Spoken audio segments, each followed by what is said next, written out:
Of my presentation is very wide, changes the world economy and the main emerging countries in the 21st century, in this century. But I will give a short outline of my presentation.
Gross domestic product in purchasing power parities, and now have 19% more than the United States. And India has 21% more or less of the US level, and now have 44.4. And so China and India has overcome China has overcome the US, and India has overcome Japan, Germany, Russian Federation, all the other countries. You have a ranking of the country with larger gross domestic product in purchasing power disparities. And you can see also that Indonesia has overcome France, United Kingdom, and Italy. And Brazil has overcome Italy and France as economic size. Of course, it's not the technological level of France, Brazil, for instance, but as economic size, this very important change in the last 21 years of history. So if we have a look at the per capita gross domestic product, of course, the picture is different. For example, China, in the year 2000, had the per capita gross domestic product in purchasing power parities equal to 8% of the US. But it rose to almost 28% in 2020. India had a 5.8% of US level, but 10.6% in 2021. Indonesia, so on.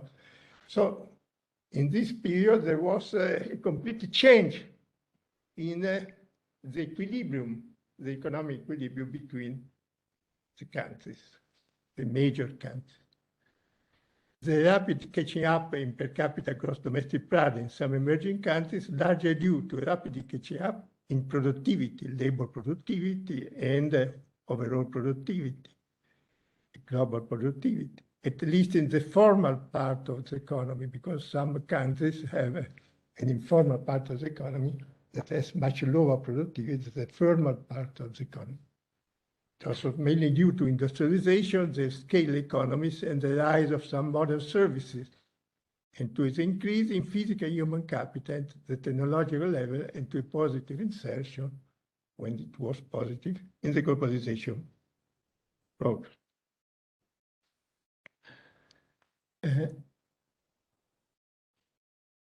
We have already seen this one.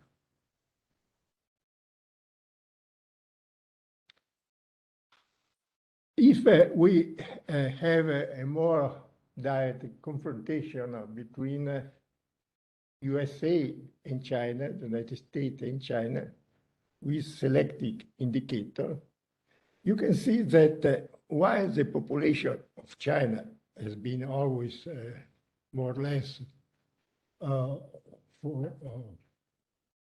more than 4 times and 50 and 4 times and 25 that of the United States, the total gross domestic product has increased and now is larger than the United States.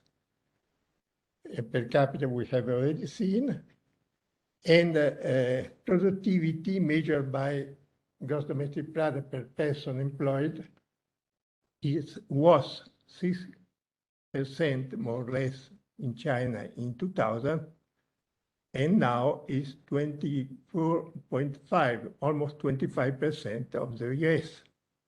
While that is very important, the capital stock of China in 2017 has increased in 2021, has increased to 147% of the US.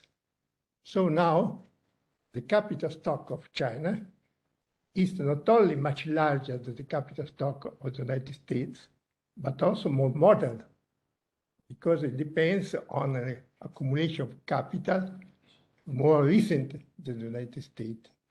And so China has a larger capital stock than the United States, and more modern, on the average, capital stock than the United States, with some exception in particular sector activity.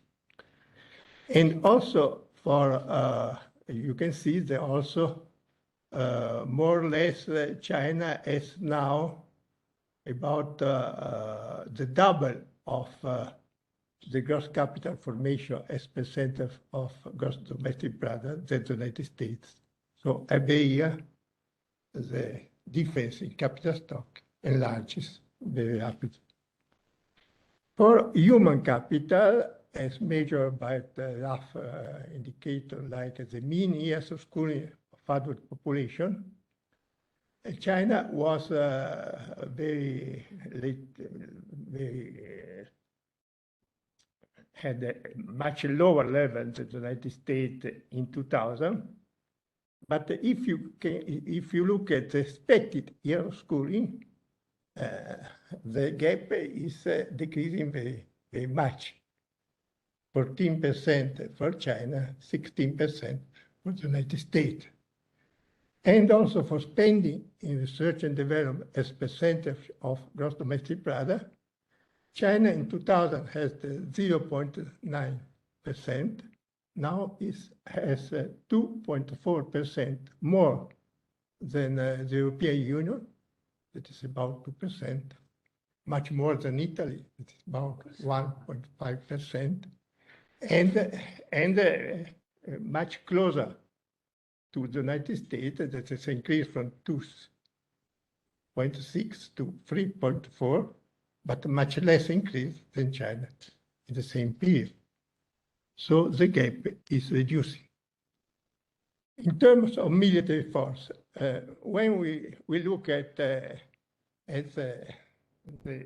equilibrium between economic power, military force is very important because not only economic power is important, but also military power, as recent events demonstrate. In terms of military power, military force, the US has adopted the leading power now, and the Russian Federation maintains its second position. But China has almost reached the level of Russia, and in the future it will surpass Russia. And if the trend of the last 20 years will continue, we surpass also the United States, but in 2 or 3 decades, not before. You can see that in this table, ranked in military strength, excluding nuclear power, the United States is first power, the Russian Federation, but China is very close. India is the first, Japan, South Korea, France, United Kingdom, Pakistan, Brazil, and so on. In terms of financial power, it's important to consider that, look at the history. At the beginning of the 20th century, the United Kingdom, with its enormous empire, was the more powerful financial power in the world, by large. But in 3 or 4 decades, the United States, that at the beginning of the 20th century, had a larger economy than the United Kingdom. After 30, 40 years, had also a larger financial power than the United Kingdom, even including the power connected to the empire, the British Empire. So usually, in the very long run, economic power, production of real goods and services, leads to financial power. Not immediately, but after 3, 4 decades, at least. And so now China is the largest economy in the world, not anymore the United States. So probably in 3, 4 decades, also China will become the largest financial power in the world. It's not now. Now it's 3rd or 4th in the ranking, the world ranking. But in 3, 4 decades, probably, if the existing trends will continue, China will become the largest financial power in the world. And even with a very limited rough indicators as the stock market capitalization of listed domestic companies. The US is, of course, leader, but China is second, overcoming Japan, Hong Kong, and other countries for this indicator. But financial power, military power, and economic size are not enough if in a country there is no social cohesion. Social cohesion is very important. And a country can have an important economic size, a good level of technology, competitiveness, but a better score in social cohesion. From the economic point of view, social cohesion mainly depends on the level of inequality and in social mobility, the presence or the absence of social mobility, the possibility to upgrade the economic social status of a person or a family.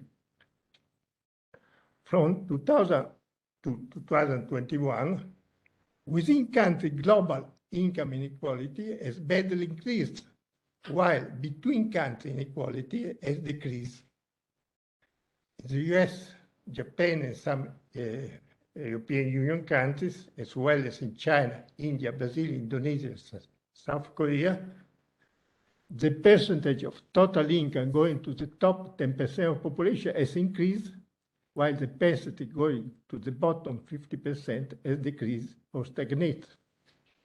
In 2021, Mexico, Brazil, India, Indonesia, and the US had a huge difference between the top 1% and top 10% of earners and the bottom 50%. We can see in the tables that China has a share of bottom 50% of in income 14%, in wealth 6%, while the United States had in income 13% and in wealth only 1.5%, while the top 10% share of earners had in China 42% more or less in income and 68% in wealth. And the USA had 45% and 77%, but can be a more rough measure is the relation between the bottom 50% to the top 10% income gap. France, in these countries, selected countries, is the lowest gap. Then Italy, United Kingdom, Germany, Japan, South Korea, then China, 1 to 14, Russian Federation, 1 to 14, Brazil, Mexico, and India are the worst for this very rough indicator. Now we'll pass to the 5 central trends or events that have deeply shaped or influenced the global economic order in these 2 decades, more or less 2 decades. First, the rapid development and vast exploitation of shale oil and shale gas in the United States. The United States was a net importer of energy, both for oil and for gas, until 2006, 2007. But then the United States has reduced and then practically eliminated the US energy dependence from foreign sources, heavily increased the pollution in the section zone, reducing the US propensity to spend renewable, but reducing the energy dependence. The same period, up to the Russian invasion of Ukraine, most European Union countries have, on the contrary, strongly increased their gas and oil dependence from Russia, as everybody knows. Secondly, there have been environmental changes, and we had already on the presentation of the previous presentation some indicator of about China, but you can have also in table 7 an indicator, rough indicator of total emission and per capita emission. Per capita emission is even more important than total emission. Total emission is important more for the world level of emission of CO2 emission. But per capita emission is also very important for each individual country contributing per inhabitant. That's much more important than for the percentage on GDP. Because one can say, well, industrialized country or rich country has emitted a lot of CO2 during the last 50 years, let's say. We want to grow now, a poor country want to grow now, and they consider to have the right to emit at least as the former industrialized country have done in the past. And so it's very important to consider also the trend, the evolution of per capita emission. And you can see that the change between 2000 and 2021 are very important too, because some countries, they were very high emitter, like Germany and European Union and so on, countries, have reduced to some extent the per capita emission and to a lesser extent also the total emission. But some other countries has increased very much the total emission, increasing also the per capita emission, as in Indonesia, India, but especially China, Iran, and some countries like Japan has decreased very little the per capita emission, and South Korea has even increased the per capita emission and total emission. So there are important difference between emission that are going on in the system. Finally, we have the three great shock: financial crisis, the Great Recession, 2008, and the following years, the pandemic shock, and the war in Ukraine, the Russian invasion of Ukraine shock.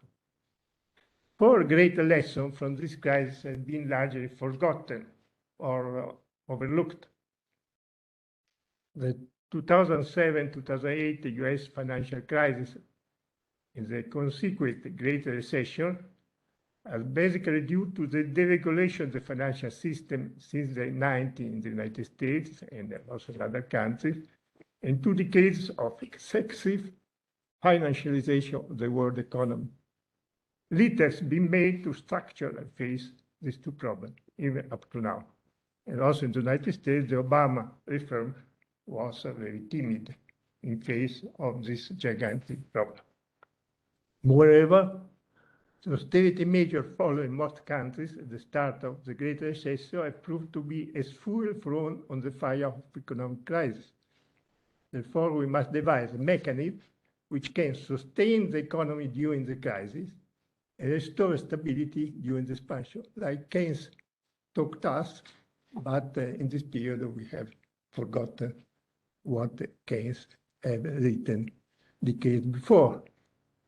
The COVID-19 pandemic shown how a well-organized and well-financed public health system is important to avoid or significantly reduce great pains in terms of death, long and sorrowful hospitalization, and economic disruption.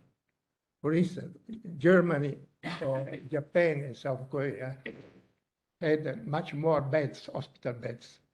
And so they could convert rapidly some hospital beds in high intensive therapy beds, beds for intensive care. And so save many people. While Italy and other countries has reduced very much hospital beds, and so is one of the factors that contributed to more debt. And the budget cuts made in the 90s and 2000 in several countries in the public health system have backfired, contributing to reduce the possibility to react to the pandemic. Finally, the consequence of wars. Not only the Ukraine war, but also the Iraq war, the Middle East war, the African wars. All these wars have a heavy consequences on a lot of economic problems and on migration problems, the heavy consequence on migration and famine. The importance of the United Nations in solving international conflicts is crying for a radical reform of this institution. If you have a Security Council with a veto, the United Nations can do nothing. Has done almost nothing against this problem, this basic problem, the wars, and the basic problem, pandemics, world problem, that must be tackled at the world level. But the United Nations can do nothing, almost nothing. World badly contribute to destroy lives, community, housing, infrastructure, to create poverty, massive migration. The rapid increase of war drones, missiles, and other lethal instruments operating at distance, and so decoupling the attacks from the direct sacrifice of soldiers, can contribute to rise the risk of wars and terrorism, because in the past, you had to send soldiers, and if the soldier died, the family of the soldier were crying against the war. But now, there is a gradual decoupling between destruction in wars with drones and missiles and the sacrifice of soldiers. And so the probability of wars increases. And finally, but I've overcome my time probably. Only the lack of regulation of globalization, the slowing down the process of the globalization, has contributed to produce economic crisis. But I will not expand more on this.